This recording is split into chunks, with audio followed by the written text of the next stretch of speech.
This morning we did a sensory art workshop using clay, and I was a little bit hesitant. Every time I do art things, I'm like, is it gonna be good?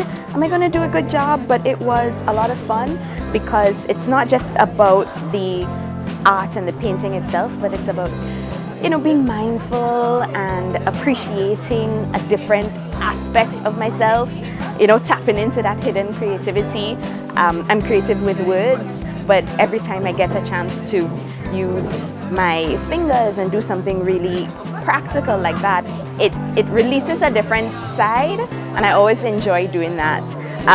It's a lot of fun. I'm actually surprised that I was able to take the lump of clay and turn it into a cocoa pod, and it actually looks like a cocoa pod. This one is mine here, and I used colors. Yes, they're my favorite colors, purple, but I also wanted to capture a little bit of the sunset, where you get the purples and the pinks and the blues. So just before, when the sun sets, before it turns night, so those dusk colors.